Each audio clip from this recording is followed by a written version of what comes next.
Hi, I'm Alan Ross. We're here at the RE Plus Conference and Exposition. We're talking to thought leaders about the future of the energy economy. So join us and enjoy. So my next guest is Kaveh Aflaki. Yep. You know, I've never said your last name. And we have Zoomed together for a good number of months now, and so I only know you from Zoom, but you know what? You're taller in real life than you are in Zoom. That's how Zoom zooms people. Zooms, yeah. Kaveh, thank you for joining me. You are a director with SmartWires. SmartWire. I was going to say Smart Grid, but that's what you and I do is another role we play, right? Smart Grid. I get them confused. But tell me a little bit about what SmartWire does and how it relates to the renewable energy. Sure, absolutely. Yeah, SmartWires basically, I'm the director of customer solutions, and SmartWires for over last decades manufacture advanced power flow control devices. So your customer solutions are not like me as a residential customer. It's an advanced power flow device. Sure. So basically my role is talking to the utilities, to developers, renewable developers, the database center owners, talking to the ISOs and educating them about the power flow control devices.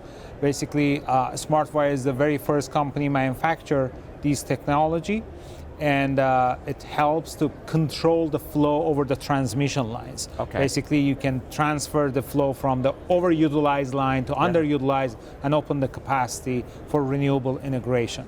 Was it Argentina that almost had a meltdown of the whole country because they didn't have power flow control? Remember that? Yeah, it was a long time. Maybe 5, 6 years ago. Yeah, right. Yeah, but power flow control is everywhere. Even if you look into the recent EJA Act, Bipartisan Infrastructure Act, and under the smart grid, you see it says advanced power flow devices is part of the game, and all the planners for the transmission planning purpose need to consider advanced power flow as a grid enhancing technology, as a non-wire solution. Okay. So as a grid enhancing technology, how does that relate to renewables? Because renewables, ever since the Inflation Reduction Act, is like poof, like this, the inflection point. We've seen all of the interest going there. How does advanced power flow control affect affect renewables? So basically, today, one of the challenges we have within the US, it's all over the world, but specifically in the US, these renewables are trying to get connected to the grid, but the grid been designed for the generation when there was a vertical, that system. So now these renewables, in order to get connected, they need a capacity on the transmission line. So most of the lines are congested, or where they are building the wind farm or solar farms, you don't have enough transmission lines to connect it to the grid. Right. So basically what advanced power flow control devices does, it opens it up by pushing or pulling the flow into the other lines, and that's how it helps the renewable to get connected to the grid much faster. As engineers, we love identifying problems, identifying solutions, and the problem in the renewables field is now going to be pace of change. There's going to be so much more change happening rapidly. Do you see that the technology that you all bring is going to change in order to advance that, or is the technology just going to expand because of growth? I believe technology is going to expand because of the growth. Okay. And of course, we engineers find the problems and find the answer to those problems. We hope we do. Of course, but the second step is educating the regulatory side.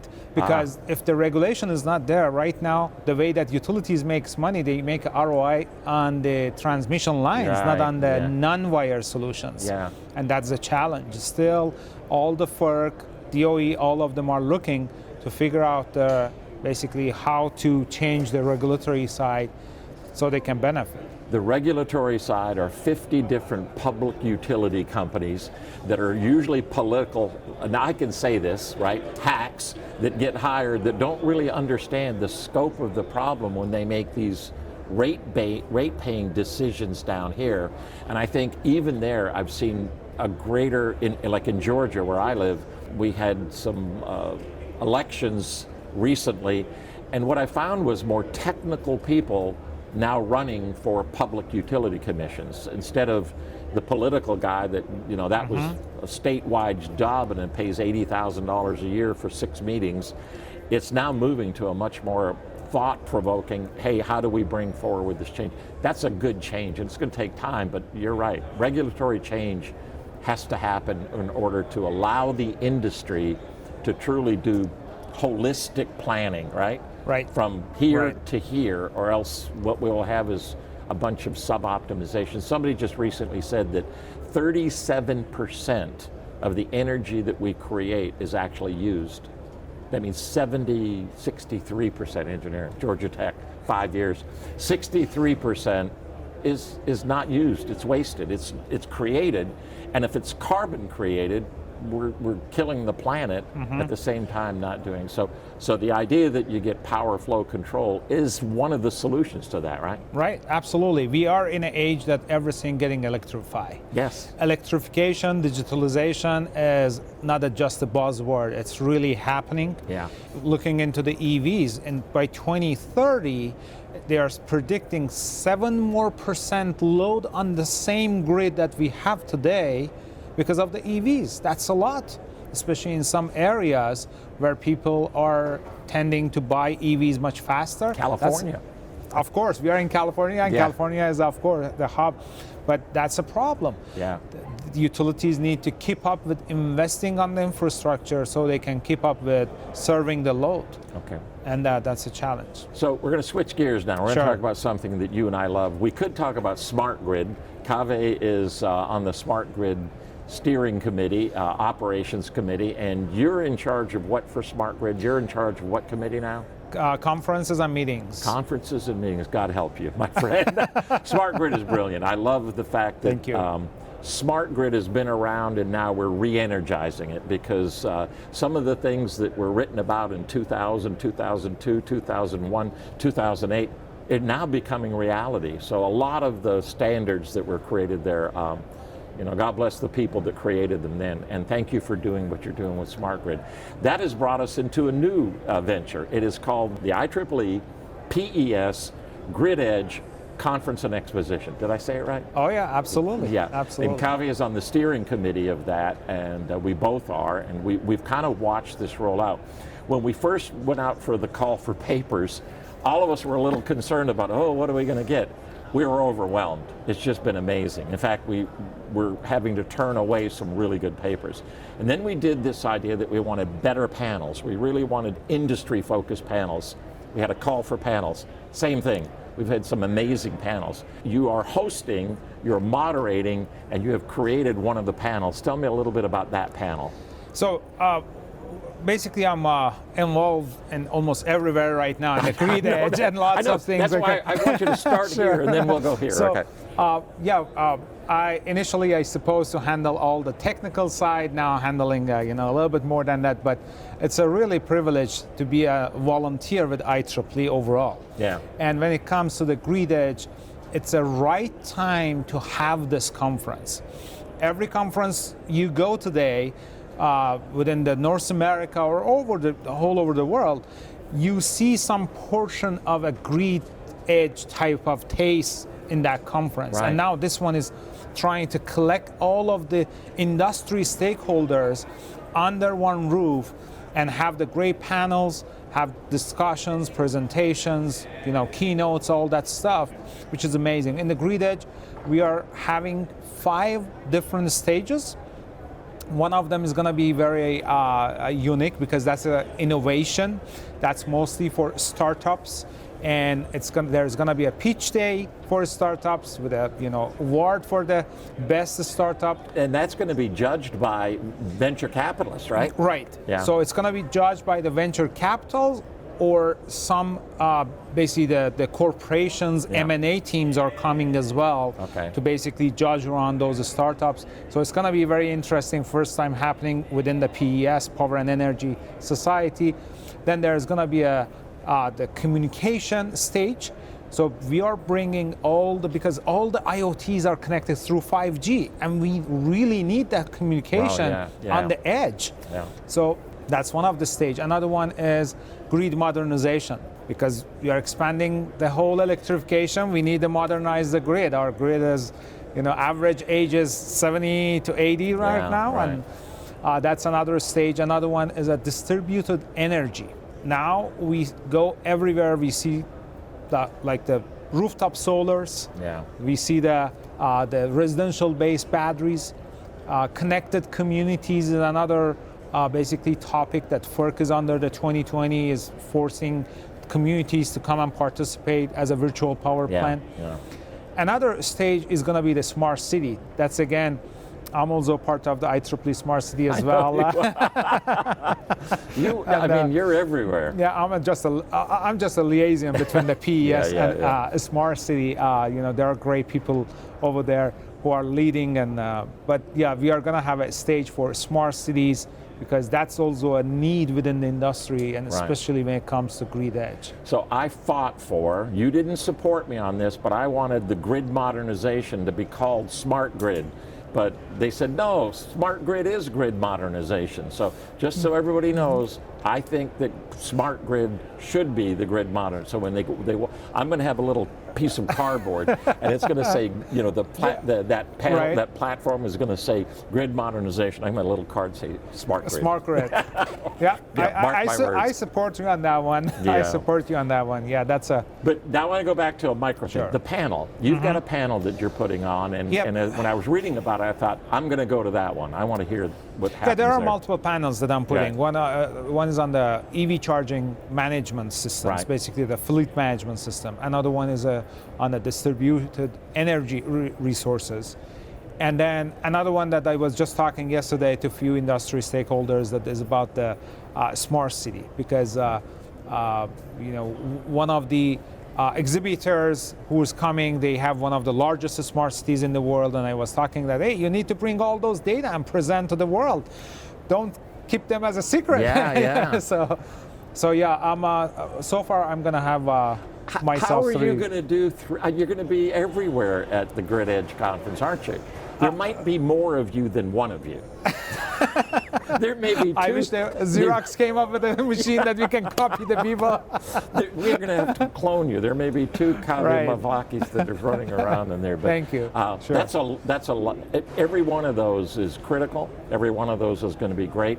One of the things we've tried to do, we talk about this in the steering committee, is we can be very academic focused, okay?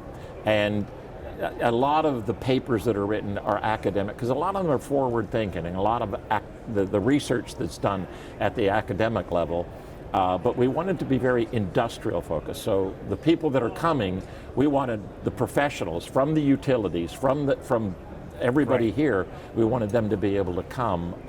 Talk a little bit about how, from a panel's perspective, we really focused on industrial focus. That's a great topic, because fortunately, IEEE became famous for being academic. Yeah.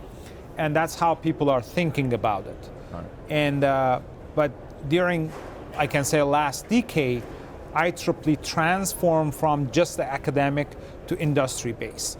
We see utilities almost like, we look into the IEEE T&D, 50% of the people, just as a participant, visitors, were from the utility side, which is amazing. Same thing happening, we are expecting to happen basically for the grid edge. Utility is very important because they are the people who are running the grid. Right, yeah. And then at the same time, technology vendors are very important because everything is changing. EVs are coming. Even I was talking just 2 weeks ago to GM, why they are not on the grid edge. Yeah. Like GM should be over there, because now they are talking about all the electrification, electric vehicles, the same thing with Ford, Tesla, Rivian, all these new EV companies. We expect to see them. We are talking to them to see them in the exhibition hall. And then another one from the industry are the communication, because they were thinking this is a power and energy. Now we marry it to the communication, because all the IoTs or all the devices in the field are talking back through the 5G, which is becomes it used to be the fiber, now mostly the 5G. I know. So we were talking about that, when AT&T or Verizon, they look at it and they go, why would we go to a Grid Edge conference? And you go, because you need to be there, because you're part of the Grid Edge now. Yeah, absolutely. That's excellent. Absolutely. Make a case, because you just mentioned it, about why a utility engineer ought to come, why a technical person from a vendor ought to come. But make a case different than the PES. PES T&D, we all know is the big dog, right? It's been there a long time. We do it every 2 years, and it talks about, it's actually GT&D because it goes from generation, transmission, distribution. We're at the other end, coming all the way up to it. This is a big end. A lot of the change is happening at the grid edge, right? DER, all of the things you just mentioned. But make a case for the utility professional why they should come to the Grid Edge conference. So today, the most challenging part of the grid is the edge. Yeah. With all these electrification again. Yeah. So you look into the neighborhood, especially the community clubs, you see everybody's are buying EV. Yeah. The same transformer which is feeding 3-5 houses is going to overload when everybody get back home and connect back to the grid to charge their vehicle. So few options. Number one, to change that transformer or even the feeder level if really loads picks up. So basically, this equation to be solved, all those utility people really need to get engaged with the vendor. There are lots of software companies coming up to be able to optimize all these, basically the new loads which are connecting to the grid. Right. So that's a reason utility people need to be there. Grid Edge is running a great promotion for utilities. So basically, it's a saver package for utilities for 10 people, just $1,000. Amazing. I love it when an engineer talks like a marketer. 10 for 1. Right, 10 for 1, exactly. I love that. I love that, 10 for 1. Yeah. Yeah. But we did that at PES, and it was huge. And before, 2018? Right. It TND. was really big. And then when it went to, we missed a year, 2020, and then we went to 22. That brought a lot of engineers, which then brings people to come to the expo. Make a case for them. Why should, especially new companies, not startups anymore, because we have a stage for them. But we're talking about companies that are, they're post-profit. They're making a profit. Sure. Many of them are here. Right. We could take this whole conference expo and put it right there and then add more to it, because anyway, make a case for why these vendors ought to come. One thing which is happening within the industry again is the transactive energy. Yeah. Transactive energy, so far all the generators were participating in the market. Now if you own a community which is over 100 megawatt, you can say, hey, I want to reduce the demand and participate in a demand response market as a virtual power plant. This virtual power plant is very new to the utilities. They are still trying to forecast, figure out how these VPPs are going to play a role. You see some areas like California or HECO system in Hawaii, there are VPPs. Tesla is claiming that they are coming to the market with all the residential batteries. And the utility engineer, this is something that they have not studied in their book, or they have not seen these into their equation. They need to really come to these conferences to be able to educate themselves, understand what are the new technologies that they are introducing. Not only the utilities, regulators. Yeah. They are also ahead of the game, because think about 3 weeks ago what happened in California. So for whole 1 week, the temperature was over 100 degrees Fahrenheit. And through the flex market, they were keep sending signal to reduce the demand 4 p.m. to 9 p.m. And that itself is one of the innovation which has happened in last 3 to 4, 5 years. Yeah. So that's the reason other utilities need to learn from other utilities within these type of conferences, through the panels, through the conversations, and the keynote speakers. And by the way, it's in April. It's in San Diego, one of my favorite cities. I mean, seriously, how can you go wrong to do that? I want to switch gears, one more time. And the idea that you and I are volunteers with IEEE. Okay, you're more prolific than I am, and I think I'm pretty prolific. I think I spent a lot of time doing IEEE. You are doing people great. like John McDonald and people like that who've given their lives. Why do we do it? It's really serving back the industry. I remember when I was when I was doing my PhD back in IIT in Chicago, I was getting all these IEEE journals and technical papers, and I was reading them, learning from them, going to conferences and learning from the other people, and that's how I educated myself through the IEEE Association. Yeah. And the same way, I believe today it's a responsibility for me as a volunteer to transfer my knowledge and experience to the next generation. And that's how the industry can improve. So that's one of the reasons that I really, truly believe that we need to serve back to the whole community through this IEEE. And it's not just the US or North America. IEEE serves all over. I am also part of the education committee under the PES, and there's a program going on in Africa. Right now, 2,000 engineers within the utilities in Africa are participating through the resource center of the IEEE to learn about the new technologies which are coming up in the US. Oh, wow. And they are getting a certificate on those ones. Okay. That's amazing. It is amazing. It is. And that program got really, really great feedback from those engineers and even from those utilities. Now, all the countries in Africa are looking to, participate in this one. So it's interesting. Is that a PES initiative? Or? It's a PES education. It's it's a IEEE PES university. Okay. So basically, who is sponsoring the whole program over there. Okay, I'd love to talk about that. So you know what?